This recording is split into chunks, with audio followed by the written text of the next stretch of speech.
We're here talking with head coach Chad Miller after a 11-4 win over Jamestown College in the NAIA opening round elimination game. The Vucks are now just 2 wins away from a College World Series. The Vucks found themselves with the backs against the wall, down 4-0, and come from behind. Chad, let's talk a little bit about your team. That's the way it's been all season. They've kind of had their backs against the wall all year, and they battled back. Let's talk a little bit about that. You know, we've got some guys who really can swing the bat well, and you know, that guy that Jamestown started the first 4 or 5 innings, he did a nice job keeping us off balance. But our guys hit some balls hard right at guys, and we just weren't getting those balls to drop.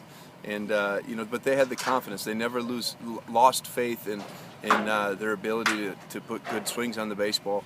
And they knew if they kept doing that, that eventually we could break through. And we have a saying we've said all year: not if, but when. You know, it's not going to be an if, it's when it's going to happen. So we just stay positive in that way.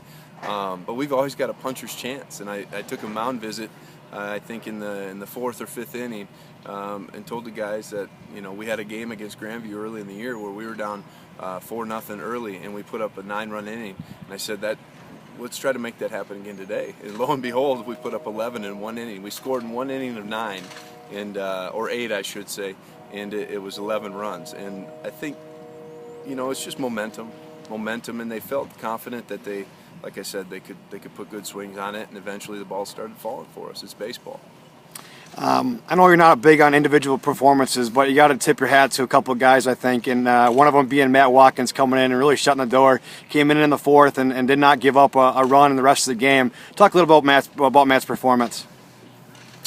You know, he's a senior. He's played a lot of college baseball, and we had talked about that he was going to be the first guy out of the bullpen. Even though he's not in the bullpen, he was actually playing third base. But he has been throwing the ball really well of late. And truth be told, I wish I would have pitched him more earlier in the season, because he's done a really nice job for us. And I don't think he didn't give up anything today. And, you know, when you get to this point in these double elimination tournaments, to be able to get to the position we're in, guys like that have to step up. I mean, Zach Benson, the first game, going 9 for us. And then Josh Thede, you know, we didn't make a play for him, and the inning became more than what it probably should have, and we gave up the 4 spot in one of the early innings. But they never lost faith, and they had a lot of confidence in Matt. I mean, we've asked a lot out of him, and like I said, as of late, he threw really well in the conference tournament, and he did a great job today. I mean, he kept him off balance, and that's what you have to do as a pitcher. And of course, we had the big inning that gave him a little cushion, and he sealed the deal for us. It was an excellent performance. Again, not to sing out some individual performances, but obviously you guys playing out of position a little bit too. You know, you have your starting catcher is going to play second base, and then, you know, Zach Benson hasn't played third base all season. Comes in and actually made a couple of really nice defensive plays for you. Is that just kind of the grit of the team, or is that experience? What do you think that is for your V-Hawks? Well, I think, you know, it's kind of the culture that we try to create, in that you do the job that we ask you to do at the best of your ability, and that's all you can do.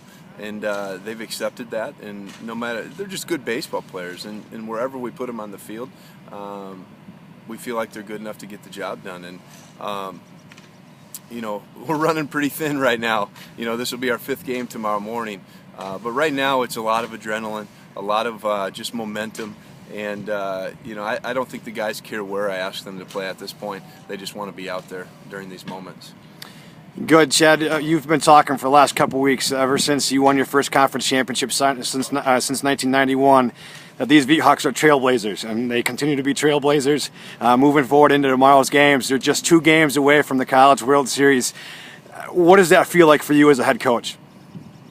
Well, I mean, it's a magical ride. I mean, it's just a group of guys that refuse to lose, and their mindset is that, you know, they're gonna, if all else fails, they're gonna compete their tails off, and they've done that every day. They've shown up, and 90% of success in life is just showing up every day with great energy and enthusiasm, and that's what they're doing right now. And you know, we set the school record, I believe, today, single season school team record for wins. I think we're at 33 or 34 now. These guys have accomplished a lot of firsts for the program, and tomorrow we have another opportunity to accomplish a great feat. And you know, it's a special moment for us, and hopefully, you know, we're able to play good baseball. Well, Chad, again, congratulations on the big win, and to those V-Hawk fans watching back home, we appreciate the support, and we're going to come back and watch the V-Hawks again, battle it out tomorrow with a chance to go on, and we appreciate all that the V-Hawk baseball team has given us V-Hawk fans.